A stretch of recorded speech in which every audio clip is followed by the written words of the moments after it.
Assalamualaikum warahmatullahi wabarakatuh. Selamat berjumpa kembali dengan Bu Nana di pelajaran PADB. Kali ini Bu Nana ingin membahas tentang keteladanan Nabi Ilyas alaihi salam. Nabi Ilyas alaihi salam adalah keturunan keempat Nabi Harun alaihi salam. Kalian ingat siapa Nabi Harun? Nabi Harun adalah saudaranya Nabi Musa alaihi salam. Nabi Ilyas adalah putra Yasin bin Fanhas bin Aizar bin Harun. Pada masa itu pemerintahan dipimpin oleh Raja Ahab. Dan pada saat itu Bani Israel menyembah berhala yang bernama Baal. Nabi Ilyas alaihi salam diutus Allah untuk berdakwah kepada kaum Bani Israel yang kufur, yaitu penduduk Baalbek di sebuah daerah di Libanon. Bertahun-tahun Nabi Ilyas alaihi salam berdakwah, namun kebanyakan kaum Bani Israel tetap ingkar dan berbuat durhaka kepada Allah. Nabi Ilyas alaihi salam tidak berputus asa dalam berdakwah. Beliau senantiasa bersabar dan berdoa kepada Allah agar Allah memberi petunjuk kepada kaum Bani Israel. Melihat kaum Bani Israel yang ingkar dan durhaka itu, Allah menurunkan azabnya, yaitu berupa kemarau panjang selama 3 tahun berturut-turut. Semua hewan dan tanaman mati karena kelaparan dan kekeringan. Sayangnya, azab Allah itu tidak menyadarkan kaum Bani Israel. Mereka justru semakin durhaka kepada Allah. Kaum Bani Israel menganggap bahwa ajaran yang dibawa Nabi Ilyas alaihissalam membuat Tuhan mereka yaitu berhala Baal marah. Kemudian mereka bersepakat menangkap Nabi Ilyas alaihissalam untuk dibawa ke hadapan berhala Baal.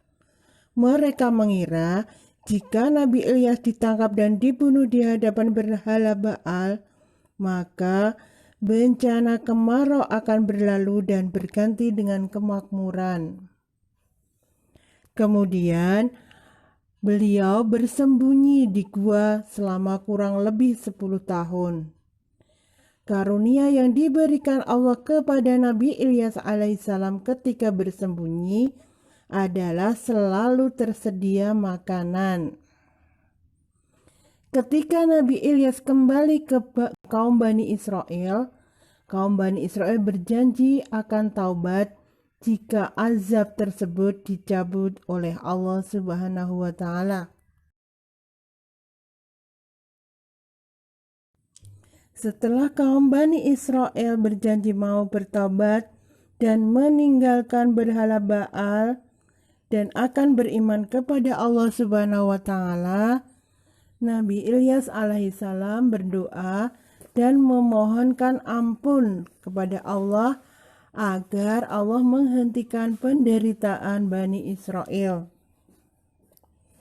Allah Subhanahu wa Ta'ala mendengarkan dan mengabulkan doa Nabi Ilyas alaihissalam. Allah kemudian memerintahkan langit menurunkan hujan yang penuh berkah yang dapat menumbuhkan tanaman dan hewan-hewan mereka. Mulai saat itu, kaum Bani Israel hidup dalam kemakmuran.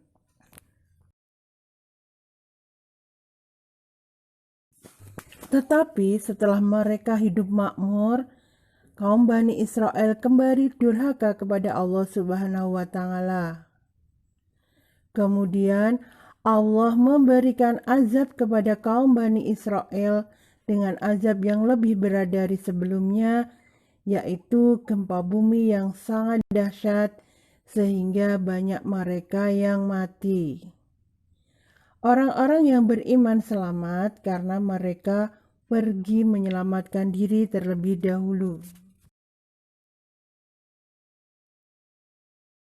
Keteladanan Nabi Ilyas alaihi salam yang dapat kita terapkan dalam kehidupan sehari-hari antara lain: yang pertama, berani dalam kebenaran. Kita sebagai seorang muslim tidak boleh takut menyampaikan kebenaran dari Allah Subhanahu wa taala. Yang kedua, terus semangat dan pantang menyerah. Nah, sebagai seorang pelajar muslim, kita tidak boleh berputus asa. Misalnya ada pelajaran yang kurang kita pahami, kita tanyakan kepada Bapak Ibu guru atau teman yang lebih paham. Yang ketiga, sabar dan mempunyai pendirian kuat serta tidak mudah dipengaruhi oleh orang lain. Yang keempat, senantiasa menolong orang lain yang sedang berada dalam kesulitan.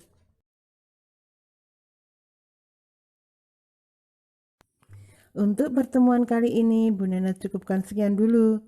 Sebelum Bu Nana akhiri, Bu Nana ingatkan agar kalian sholat tepat pada waktunya. Jangan lupa untuk selalu membaca Al-Quran, sholat duha, zikir pagi dan zikir sore, dan selalu hormat dan patuh kepada orang tua. Bu Nana akhiri, wassalamualaikum warahmatullahi wabarakatuh. Tetap semangat dalam belajar.